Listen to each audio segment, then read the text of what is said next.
আগরতলায় পরিবহন বন্ধুদের স্বার্থ সংশ্লিষ্ট বিষয়গুলো নিয়ে পরিবহন শ্রমিকদের স্বার্থ সংশ্লিষ্ট বিষয়গুলো তুলে ধরার প্রেক্ষিতে আগরতলায় কর্মসূচি সংগঠিত করল বিভিন্ন সংগঠনের তরফে এবং বিভিন্ন সংগঠনের তরফে আগরতলায় মিছিল কর্মসূচি সংগঠিত হয় এবং সেই মিছিল কর্মসূচির থেকে এই সময়ের মধ্যে রাজ্যের পরিবহন শিল্পের সঙ্গে যুক্তদের স্বার্থ সংশ্লিষ্ট বিষয়গুলো নিয়ে মূলত কর্মসূচি সংগঠিত করা হয়। মোট 11টি দাবিকে সামনে রেখে all India road transport workers ফেডারেশনের আহ্বানে ত্রিপুরা স্টেট ব্রাঞ্চ সেই কর্মসূচি সংগঠিত করেছে।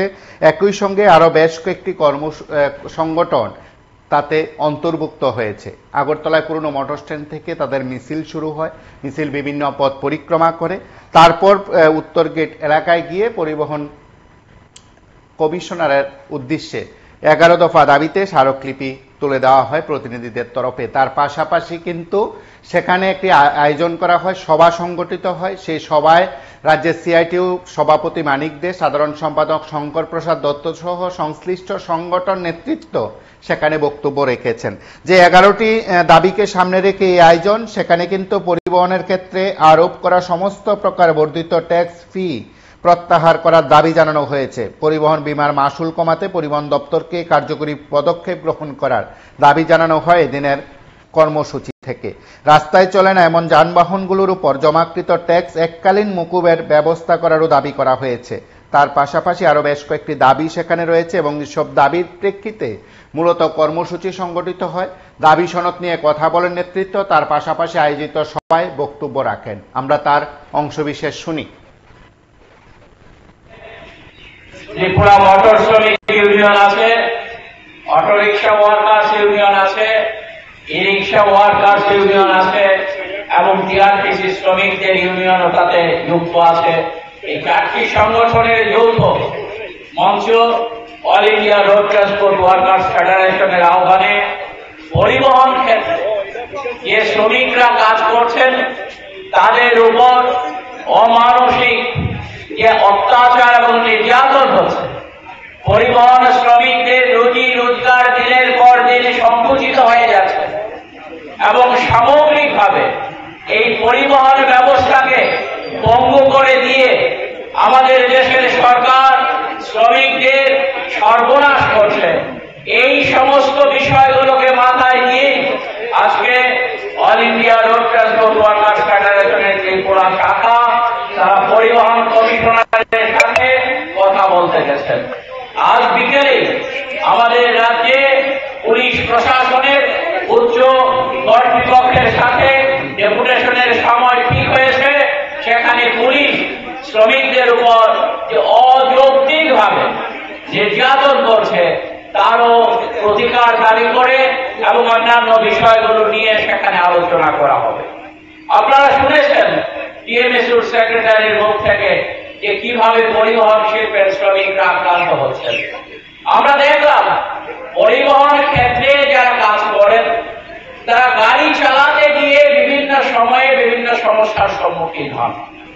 হ্যাঁ, এই সমস্যার ক্ষেত্রে কখনো কখনো কিছু কিছু ক্ষেত্রে হয়তো বা চালকের ইচ্ছাকৃত ত্রুটি থাকতে পারে, কিছু ক্ষেত্রে অল্প, কিন্তু বেশিরভাগ ক্ষেত্রে দেখা যায় যে রাস্তা পথচারী এবং টেকনিক্যাল ফল্টের জন্য গাড়ির সমস্যা তৈরি হয়, দুর্ঘটনার মধ্যে পড়ে গাড়ি।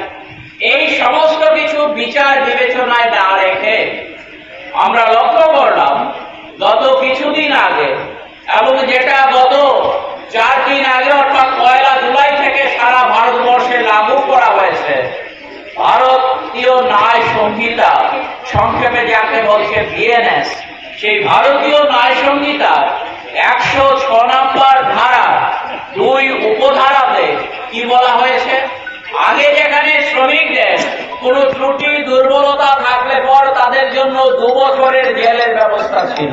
চূড়ান্ত ভাবে যদি প্রমাণিত হতো যে শ্রমিকের দোষেই একটা ঘটনা ঘটেছে তখন 2 বছরের জেলের ব্যবস্থা ছিল, আর সেটাকে বাড়িয়ে 10 বছরের জেল করে দেওয়া হয়েছে শ্রমিকদের জন্য। গাড়ি চলবে রাস্তায়, শ্রমিকরা রাজি হবেন গাড়ি চালাবে রাস্তায়, সবটা তো শ্রমিকের দোষে ঘটে না ঘটনা। এবং সেখানে বলা হয়েছে কোন ঘটনা ঘটলে পর সাথে সাথে শ্রমিকের দায়িত্ব হচ্ছে সে বিষয় সম্পর্কে পুলিশকে জানানো। অর্থাৎ ধরুন কোন একটা ঘটনা যদি ঘটে যায়, সেই সময়টাতে শ্রমিকের পক্ষে ঠান্ডা মাথায় সুন্দরভাবে হেঁটে গিয়ে পুলিশের কাছে জানানোর কোনো সুযোগ থাকে রাস্তাঘাটে? তবে এই ধরনের অযৌক্তিক কথাবার্তা বলে একটা আইন ভারতবর্ষে পাশ করিয়ে দিল কেন্দ্রীয় সরকার। তাহলে তারা শ্রমিকদের কথা ভাবে? শ্রমিকদের কথা ভাবতে এই ঘটনা ঘটতো না, সংঘটিত হতো না। এবং আমরা দেখছি যে আমাদের দেশে এই যে ধরুন ট্রান্সপোর্ট যে ব্যবস্থাটা আছে, আমাদের দেশের রাস্তাঘাট সব জায়গায় একরকম নয়। এই আইনগুলো তৈরি করার ক্ষেত্রে মোটর ভেহিকেল অ্যাক্টের যেটা সংশোধন এই মোদী সরকার এসে করেছে, তাতে তারা কোন আইনকে সামনে রেখে এই সংশোধনী এনেছে? তারা মার্কিন যুক্তরাষ্ট্রে বড় বড় যে হাইওয়ে আছে, যেখানে একই রাস্তার মধ্যে একসাথে 8টা 10টা 12টা গাড়ি 80, 100, 180 কিলোমিটার স্পিডে চলতে পারে কম করে একসাথে এতগুলো গাড়ি। সেই রাস্তাগুলোতে গাড়ি চলাচলের জন্য যে আইন আছে, সেই আইনকে সামনে রেখে আমাদের দেশের মোটর ভেহিকেল অ্যাক্টের সংশোধন আমাদের দেশের সরকার করে। আমরা দেখলাম এই যে আমাদের এখানে হাইওয়ে যে হচ্ছে, সেখানে তো চুরি হয়ে যাচ্ছে।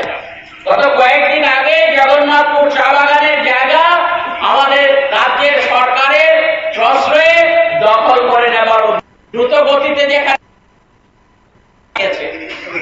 বুঝতেই পারেন, বিজেপি মানেই প্রতারণা, বিজেপি মানেই মানুষকে ধোঁকা দেওয়া, বিজেপি মানেই হচ্ছে 2 নম্বরই পদে কিভাবে রোজগার করা যায়। এই হচ্ছে বিজেপি, এই হচ্ছে মোদীর দল। তাহলে আমরা দেখলাম কৈলাসহর থেকে কুমারঘাটের যে ন্যাশনাল হাইওয়ের অংশ, সেই হাইওয়ের অংশটা ওই অমিত শাহর ছেলে জয় শাহর থেকে দাঁড়িয়ে নিয়েছে এখানে এসে। আর সবচেয়ে 2 নম্বরই কাজ করার ফলে সামান্য বৃষ্টির পরে রাস্তা ভেঙে গেছে, রাস্তা ভেঙে গেছে। রাস্তাতে গাড়ি 60 কিলোমিটার স্পিডে সব জায়গায় চালানোর ক্ষমতা চালকদের নেই।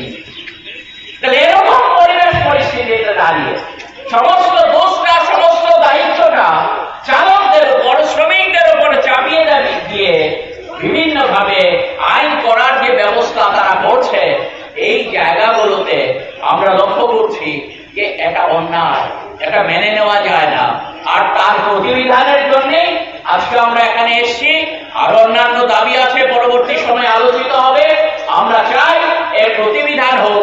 আর প্রতিবিধান যদি না হয়, মানুষের ক্ষমতা তো আপনারা দেখেছেন, মানুষ ইচ্ছে করলে পর যত স্বৈরাচারী হোক না কেন, যত ফ্যাসিস্ট শাসক বা শাসন ব্যবস্থাই হোক না কেন, সেই জায়গাতে মানুষই ইচ্ছে করলে পর তাদেরকে ছোট করে দিতে পারেন, তাদেরকে সংকুচিত করে দিতে পারেন। তাহলে ত্রিপুরা রাজ্য আমরা চাই যাতে। আপনারা শুনলেন সেখানে আয়োজিত সভায় বক্তব্য রাখেন শঙ্কর প্রসাদ দত্ত এবং সিআইটিউ রাজ্য সভাপতি মানিক দেও সে আয়োজনে বক্তব্য রেখেছেন এবং তিনি তার বক্তব্যে রাজ্য এবং দেশের নানা পরিস্থিতি যেমন তুলে ধরেছেন, কর্মসূচির প্রেক্ষাপটও ব্যাখ্যা করেন। পরিবহনের সঙ্গে যুক্ত 10 কোটির উপর শ্রমজীবী আছে যারা পরিবহনের সাথে যুক্ত। সারা দেশের পরিবহন শিল্পটা মারাত্মকভাবে আক্রান্ত। ডিজেল পেট্রোলের দাম, স্পেয়ার পার্টসের দাম বেড়েছে, ট্যাক্সের বোঝা বিরাট আকার ধারণ করেছে, ফি প্রায় 100 গুণ বাড়িয়ে দিয়েছেন। সবটা মিলিয়ে এই ব্যবসার সঙ্গে যারা যুক্ত বা এই পেশার সঙ্গে যুক্ত, এই কাজটা করে যারা জীবিকা নির্বাহ করে, তারা বিপন্ন। আমাদের রাজ্যে লক্ষ্য করে এলো বিজেপি সরকার ক্ষমতা আসার পর তারা ফি সহ সমস্ত কিছু বাড়িয়ে দিয়েছে এবং লক্ষ্য করা গেছে যে এখানে বিমা প্রিমিয়াম প্রায় 200 গুণ বাড়িয়েছেন, বিমার প্রিমিয়াম। তো এই অবস্থাতে তাদের পোষায় না। এখন এইটাকে আমাদের রাজ্যে যদি আমরা ধরি, প্রায় কমপক্ষে 3 থেকে 3.5 লক্ষ প্রত্যক্ষ পরোক্ষভাবে পরিবহন শিল্পের সঙ্গে যুক্ত। কেউ নিজেরা সেলফ এমপ্লয়মেন্ট, অটো টোটো যারা চালান, এবং এরা যদি কর্মহীন হয়ে যায় অবস্থাটা কোথায় গিয়ে দাঁড়ায়। তার সঙ্গে চলছে পুলিশের নির্যাতন। একদিকে পরিবহন দপ্তরে গেলে সেখানে দালাল না ধরে কোনো কাজ হয় না, ট্যাক্সের বোঝা চাপিয়ে দিচ্ছে এবং তার সঙ্গে পুলিশের চলছে জুলুমবাজি। শুধু চুড়াইবাড়ি থেকে আগরতলা আসতে 25 থেকে 27টা চেকপোস্টে চেকিংয়ের নামে দিতে হচ্ছে। কি দিতে হচ্ছে এটা বুঝে নিন। এবং দিতে হচ্ছে মানে সেখানে কাগজপত্র সব ঠিক থাকলেও আমাদেরকে দিয়ে দেওয়া, এটা না দিলেই তার গাড়িটা আটকে রাখে। হয়রানি চূড়ান্ত পর্যায়ে গেছে। একটা ট্রাকের ড্রাইভার বোম্বে থেকে মাল নিয়ে আসে, কাশ্মীর থেকে নিয়ে আসে, পাঞ্জাব থেকে নিয়ে আসে, এত জায়গায় যদি তাকে হয়রানি করা হয় চেকিংয়ের নামে, এটা কি হচ্ছে? এই অরাজকতা চলবে? এটা তো চলতে পারে না। চেকিং করো, চেকিংয়ের বিপক্ষে আমরা না, কিন্তু তার জন্য তো একটা সিস্টেম থাকবে, যেই সিস্টেমে চেকিংটা হবে। একটা পোস্টে যদি চেকিং হয়ে যায়, নেক্সট পোস্টে তো বলে দিতে পারে যে এই গাড়িটা চেক হয়েছে, ছেড়ে দাও। কিন্তু এইভাবে যদি একটু পর পর চেকিংয়ের নামে এগুলো চলতে থাকে, পুলিশের সেখানে যদি তাদেরকে কিছু না দেওয়া হয়, মামলা ঢুকে দেয়, প্রচুর পরিমাণ মামলা, হাজার হাজার মামলা পরিবহন শ্রমিকদের বিরুদ্ধে হয়েছে। এগুলো কোর্টে গিয়ে তাদের হাজিরা দিতে হচ্ছে। আরেকটা আমাদের রাজ্যে সহ ভারতবর্ষের বিভিন্ন জায়গায় নতুন করে যেটা শুরু হয়েছে, নতুন মানে এটা আগেও চলছিল, এখন যেটা ভয়ঙ্কর রূপ নিয়েছে, নেশা জাতীয় দ্রব্য গাড়ির মধ্যে ঢুকিয়ে দিচ্ছে। মালিক জানে কি ঢুকিয়ে দিচ্ছে। ধরা পড়ছে কে? ড্রাইভার। অ্যারেস্ট কে? ড্রাইভার। জেলে কে? ড্রাইভার। অথচ মূল মালিক যে নেশাদ্রব্য পাচার করছে তাকে কিন্তু গ্রেপ্তার করা হয় না, তাকে ধরা হয় না। আর সেখানে গরিব ড্রাইভার, সে একটা চাকরি করে ও জেলে পড়ছে, তার জামিন নেওয়া হয় না, মালিক সেখানে দায়িত্ব অস্বীকার করছে। এইভাবে দেখা যায় পরিবহনের সঙ্গে যুক্ত শ্রমিকের উপর একটা নির্যাতন চলছে এই নেশা জাতীয় দ্রব্য পাচার করার নামে। নেশা জাতীয় দ্রব্য ধরুক, তাদের বিরুদ্ধে ব্যবস্থা নেই, আমাদের কোনো আপত্তি নেই, কিন্তু মূল যারা পরোক্ষ প্রত্যক্ষভাবে এটাকে প্রশ্রয় দিচ্ছেন, এটার সঙ্গে যুক্ত, তাদেরকে খুঁজে বের করো, তাদের বিরুদ্ধে ব্যবস্থা নাও। শুধু ড্রাইভারদেরকে গ্রেপ্তার করলে হবে না, যারা এটা যিনি পাচার করছেন, পাচার বাণিজ্য করছেন, এটা তাদের ব্যবসায় পরিণত করেছে, পেশায় পরিণত করেছে এবং অনেক ক্ষেত্রে শাসক দলের লোকও যুক্ত। এবং দেখা যায় এরা ধরা পড়ে না, ধরা পড়ছে কি নিরীহ শ্রমিকরা। এই যে অবস্থাটা, এই অবস্থাটার বিরুদ্ধে আমরা প্রতিবাদ জানাচ্ছি। পুলিশের কাছে যাওয়া হবে, পুলিশ দেখা যায় সরকারের টাকার দরকার, এর জন্য যদি পরিবহন শ্রমিককে টাকা দেবে, পরিবহন শ্রমিকদের উপর লক্ষ্য করা যায় আসতে মামলা, যেতে মামলা এবং ফাইন, কিছু হলেই একটা ফাইন, কিছু হলেই ফাইন। আর এখন তো নতুন আইন লাগু করেছে, যেটা এই লাইন আমরা মানি না এবং এই লাইনে কার্যকরী করে আরো বেশি চরম নির্যাতন তাদের হবে। এই ফাইন দিতে দিতে তাদের ব্যবসা বাণিজ্য সব রাগে উঠেছে, কর্মহীন হয়ে গেছে বিরাট অংশের শ্রমিক রাজ্যে। এই সমস্ত প্রতিবাদী আমরা আজকে মিছিল করে যাচ্ছি এবং পরিবহন দপ্তর, আরক্ষা দপ্তরে এটা আমরা মেমোরেন্ডাম আমাদের দিক থেকে দাখিল করা হবে। All India road transport workers federation, তার সঙ্গে যুক্ত আছেন ত্রিপুরা মোটর শ্রমিক union, Tripura autorickshaw workers union, Tripura e rickshaw workers association, এগুলো যুক্তভাবে তারা আজকে মিছিলের ব্যবস্থা করেছে এবং এই দাবিগুলো আমরা জানাচ্ছি। নেশা জাতীয় দ্রব্য গাড়ির মধ্যে ঢুকিয়ে দিচ্ছে, মালিক জানে কি ঢুকিয়ে দিচ্ছে। ধরা পড়ছে কে? ড্রাইভার। অ্যারেস্ট কে? ড্রাইভার। জেলে কে? ড্রাইভার।